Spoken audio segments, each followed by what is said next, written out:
Well, hello and welcome to another edition of Health Solutions with Shawn and Janet Needham, where Team Needham discusses everything healthcare. I'm your host, Shawn Needham, and I have the pleasure of having DeLon Canterbury on today.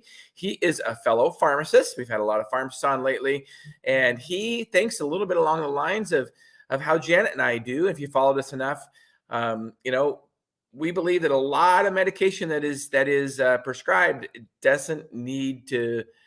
People don't need to be on them long term. So DeLon actually has his own medication consulting business where he helps to de-prescribe medications, working with the patient and the patient's prescriber to get people off medications. So if you're on any medications and you don't think you are questioning that, and you're wondering how to get off medications, this podcast is for you. So tune in until the very end. So DeLon, welcome to our show. No, appreciate it. Thanks for having me on. How's it going? Hi, it's going great. So tell us a little bit about what you do and what deprescribing is.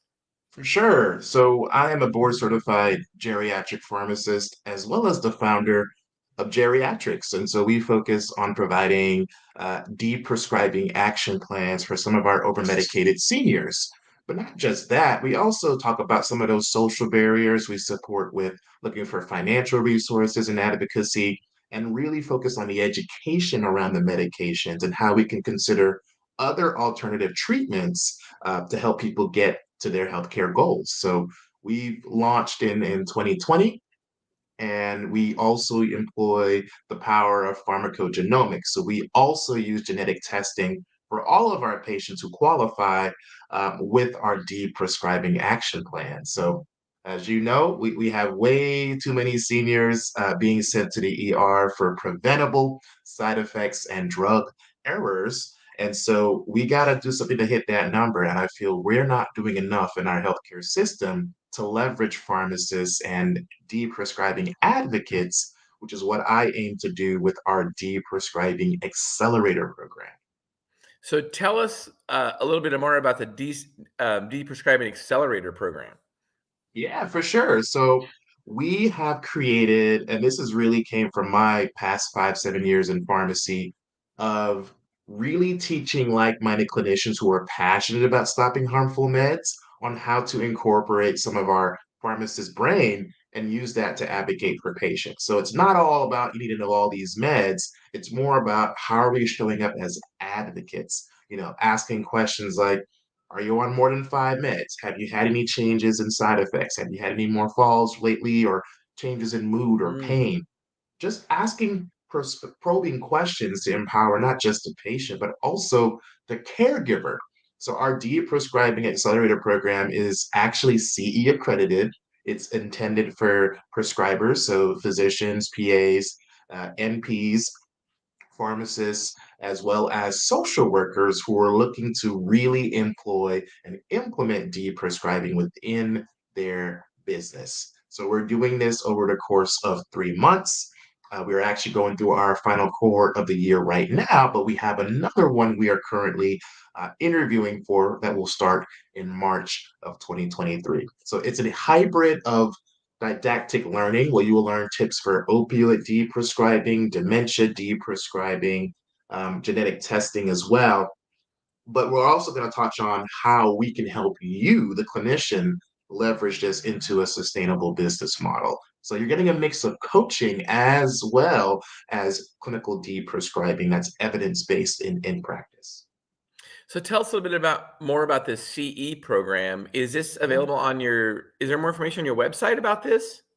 Yes, the best way to find out more will be on my LinkedIn page. If you look up my name, DeLon Canterbury, or search Geriatrics on LinkedIn. On my homepage, there's actually an application link to apply for it, as we do have a pretty rigorous application process. We really want passionate people who want to make this sustainable and lead with a heart of service, not with just trying to make quick money. It doesn't work that way. You have to really have a passion for this. So you can find out more on LinkedIn. Just look up DeLon Canterbury or Geriatrics, and you'll find an application on my homepage. So can you give us some examples? Like what is the most common medication or maybe class of medications that you deprescribe? I would say one of the not necessarily easiest ones, but one of the more common ones are proton pump inhibitors, as well Hmm. as certain over-the-counter medications that may be used inappropriately, and some multivitamins that no longer have any clinical utility. So I would say proton pump inhibitors are what I see most. People had a little issue 10, 15 years ago, and they've been on that omeprazole for the next 20 years, right? So Right? We see it all the that's some time. yeah, you see it all the time, and no one's questions it. So it will take a bit of a tapering strategy with some of those. Some people get rebound, acid reflux, which is what they were treating.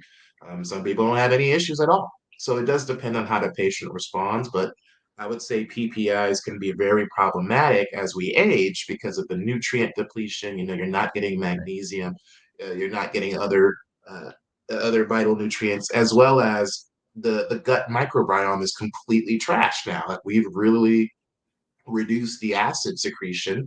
And so the bacteria that's good, that's meant to be in there, that actually is linked to immune function and cognitive impairment and other life factors, that's all wiped out. So there needs to be a bit of a process on restoring some of those healthy gut flora.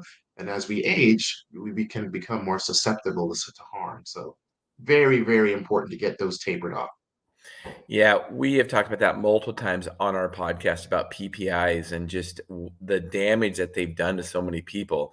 And Mhm. when you look at the package insert, I believe you can help me out with this, Delon, but I believe they're really still only indicated for 6 weeks. But yet, like you say, 20 years, people are on these for 20 years at a time. And our stomachs are meant to be acidic. If you have chronic problems with reflux, there's other issues going on. You know, don't just wipe out all the acid in your stomach because the acid is meant to be there for a reason. So, Correct. yeah, and I will say that I've never really experienced somebody that's been on chronic PPIs. I haven't experienced that it's ever easy to get off of them. I mean, but you say it is. You've seen that before. Some people can cold Yeah. turkey it because truthfully, there probably wasn't really an issue to Right. begin True. with. But no, most you do kind of have to taper a little bit. And sometimes you can use like as you're weaning down on one, you could try another for temporary purposes, like maybe Tums or a ranitidine or something like that, or a H2RA or a histamine blocker, just again for a trial while Short they're term getting and off short of term. omeprazole. We're not Right. going to repeat the problem and keep that on. Yeah. So it could be a tool or a strategy to employ. But yeah, no, it's not easy for sure. It's definitely not easy, and it's subjective to the patient.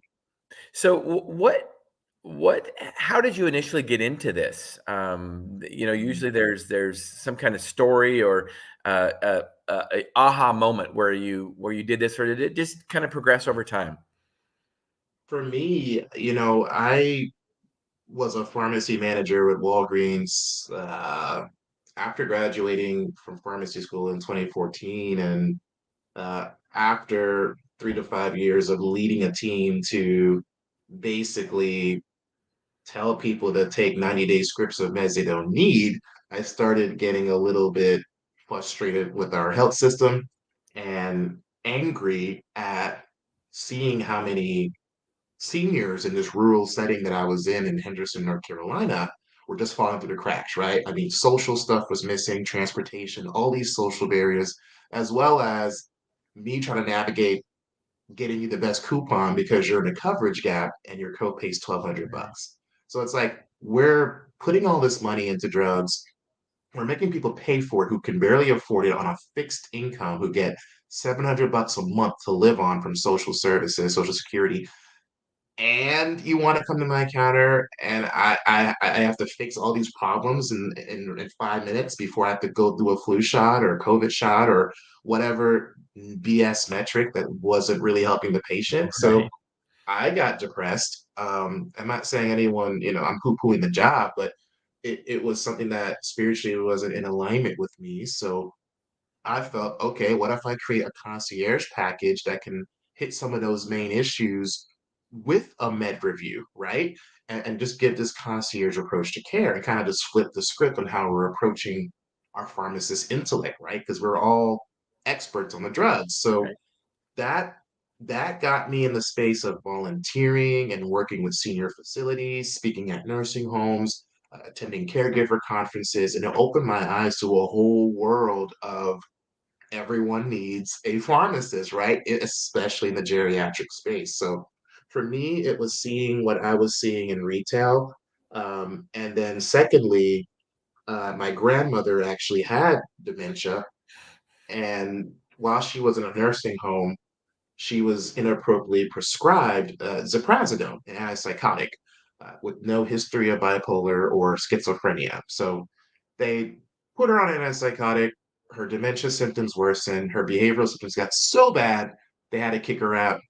And my parents had to move her in from from New York to Atlanta, where my parents reside and where I grew up. So I wasn't quite a pharmacist yet, but having to see the hell my parents went through as caregivers and full-time parents, full-time employees, uh, I don't want people to relive that. I don't want people to experience what my grandma Mildred did. So that always stuck with me. And I felt, how many more people are falling through the cracks or dying and it being mislabeled, or being forced into a nursing home because of one pill, because of one pill. So Right. that was my mission behind geriatrics. And that's honestly, our ethos when we treat all of our patients is to treat them like they're your grandmother. So give us the most extreme example of medications that you've deprescribed, like multiple medications for a patient, and how much money you saved them. Do you have any kind of examples of that? I would say our hallmark case was our very first client who, when we found her, was on 36 medications. It was a 70-year-old woman. Yep, crazy. Wow. 36.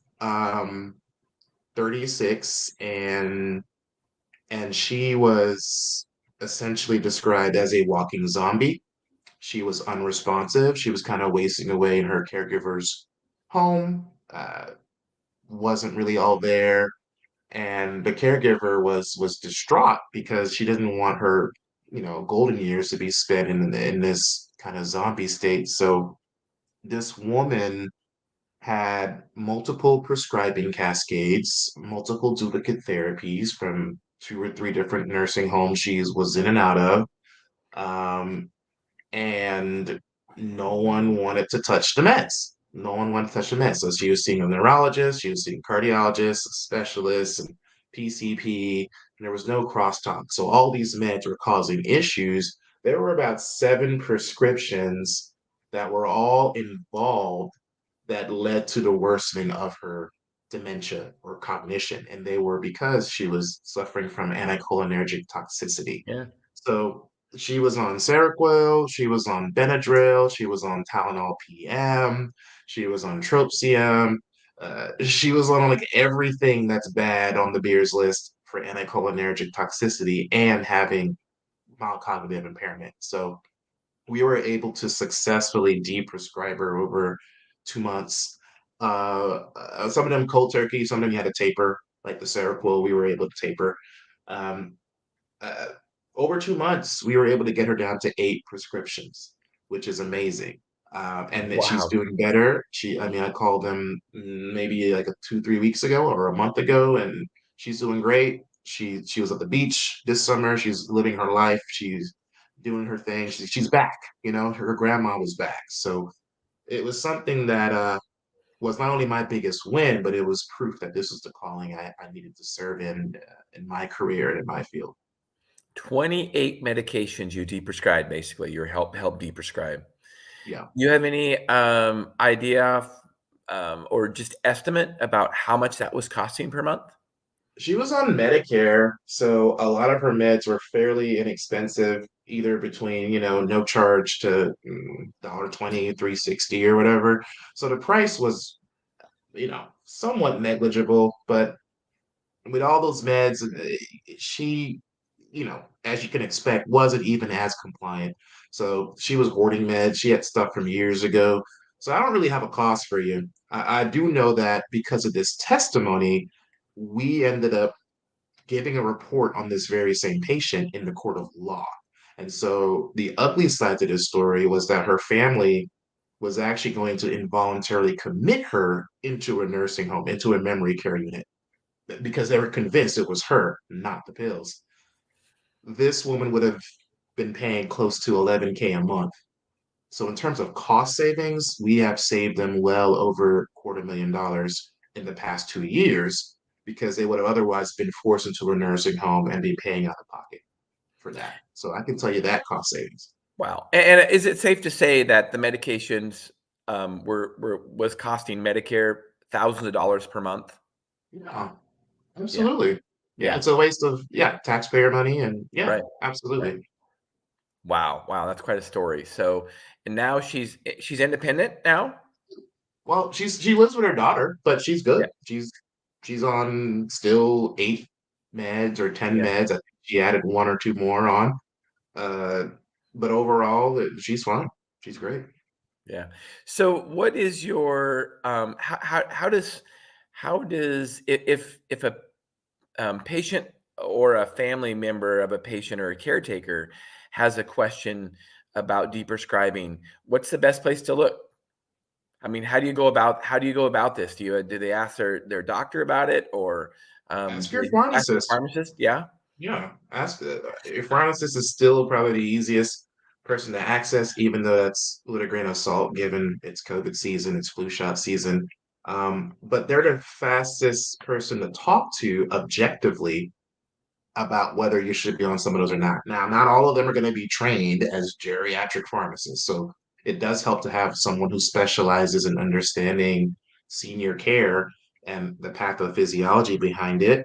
But even so, if your loved one is on 5 or more meds or 7 or more meds, we know that statistically there's an increased risk of harm, hospitalizations, drug interactions, polypharmacy, all that jazz. So with that risk factor in mind, you're going to want to talk to your pharmacist first, try to get an objective opinion. And then immediately, if you're in that category, start messaging your provider in my chart or whatever system you use and say, what can we do to safely get Louise off of all these meds, and just make that a continuous process. It's not going to be a one-time thing. You need to ask this on every visit and have a targeted and consistent approach to taper these meds and stop some of these meds that are inappropriate.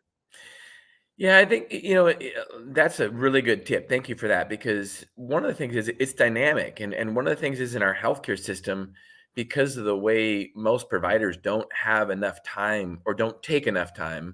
I don't like making the excuse not having enough time. It's like they make the choice to not have enough time, usually because of insurance contracts that they have entered into.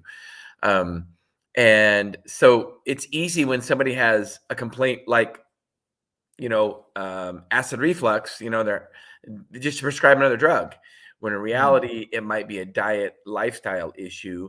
And so Mhm. it's easy, pharmaceutical companies and insurance companies have made it pretty easy to prescribe a drug instead of really going over lifestyle changes. So it's really easy at Yeah. almost every visit to add another drug to a patient's regimen. Is that correct? Oh yeah, it's what they're trained to do. It's what our system is trained to do. It's geared towards a fee for service model. It's easier to prescribe than not. That's Right. Western medicine, right? In its Right. core. So we have to really tackle this medication mindset that has been forced upon the American community from direct to consumer marketing of all these pharmaceuticals. And truthfully, our education, prescribers don't know anything about deprescribing. They're not taught about deprescribing. They're taught about prescribing, diagnoses, and have their own specialties there. But America's behind. I mean, when I look up deprescribing, it comes from other countries, Canada, Australia, Odin. There's European deprescribing networks. We just started our very first deprescribing network in 2019 in the US. So Wow. we're years behind, but we're starting to pick up steam. So I'm going to give us some credit. But the truth is, our systems are so fragmented. It's very difficult to, well, it's difficult from a policy standard to really make this the standard of care. It can happen, and it does happen within our own worlds. My job is to make it universal. Yeah, it's just something we have to all be paying attention to, because what we're doing is not working. We can't continue to just keep putting people on chronic medication after chronic medication. That's Right. just, and I don't care what studies quoted, I don't care what pharmaceutical company says. It's just not long term. It's not good for patients to be on multiple drugs like that. I just really We honestly we believe don't that. even we don't even have evidence like past 3 years for most medications that people are taking. And then we're using data from the 70s and 80s for drugs grandfathered in and assuming people of different ethnicities and cultures will respond the same. We're not even using genetic testing the way we should. Right, right. So how can we just That's true. assume that these meds are going to be, universally great for everyone? They're not. So, and I'm not poo-pooing meds. We need meds. I get that. Yeah, But right. there I needs to mean, be yeah, a more judicious approach on how we're prescribing. So there needs to be a change in prescribing habits. There needs to be a change in policy incentivizing de-prescribing. There needs to be a concerted social effort on educating communities about the power to de-prescribe because they don't even think to ask they can get off some of these meds, right? That's a whole other issue in itself. So it's a compounded multi-layer issue with multiple competing priorities for different players. But even so, if I see that our own VA health system is successfully using de-prescribing, then why can't the rest of us do it? We can. We just choose not to. So yeah, that's and my I take. think it's instrumental that pharmacists have to get involved in this process. Yeah. We're really, we're the drug experts, right? So we're the ones that really have to get involved. And I think first and foremost, it goes with us educating the patients.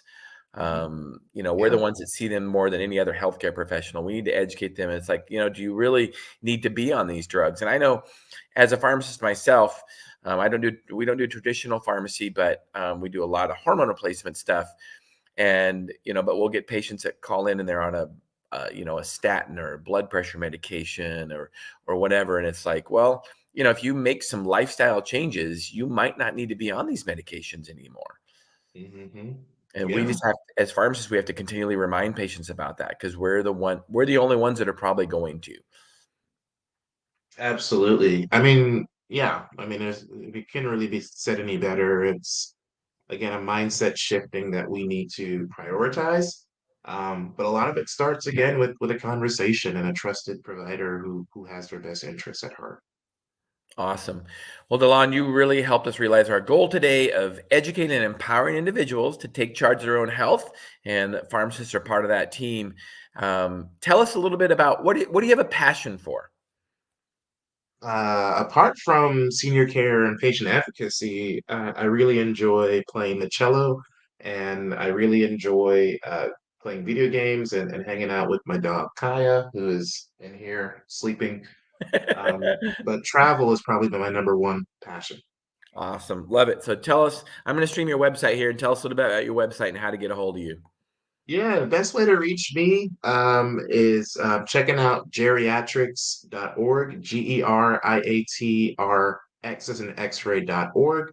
You can also check out our LinkedIn page. We have tons of content. The best thing you can do is binge some of our red pill versus blue pill. We have a video series talking about deprescribing, and we go live every Thursday at 12 p.m. Eastern again, talking about the issue, talking about how pharmacists need to be embedded into non traditional roles as experts, as consultants, and can really move the needle on stopping 750 seniors being hospitalized every day in this country. Wow, that is a powerful number. 750 every day. Every That day. is very powerful. From drug interactions, basically, or drug From side drug effects. interact from drug Yeah. side effects. Yeah. Wow, that's incredible. I mean, that's a big problem, and as pharmacists, we can help fix that. So, thank you so much, DeLon. I really appreciate you being on. Let's stay in touch, because I'm sure you got a lot of other subjects that we could talk on. Love it, man. Have a All great right. week. Thanks for your time. All right. Well, thank you for tuning in to Health Solutions with Shawn and Janet Needham. Monday, our regularly scheduled podcast, 12:30 to 1:30 Pacific Standard Time. We will have Dr. Brad Brown on. We've had him on before when he was a resident physician. Now he has his own practice direct primary care practice. He's going to be telling us how he is helping patients, and he and his brother helped develop a software specific for direct primary care doctors. So any doctor, if you know is in direct primary care, looking to go into direct primary care, please let them know. Monday, 12:30 to 1:30 Pacific Standard Time. DeLon, thank you today. Yes, take care. All right, bye-bye.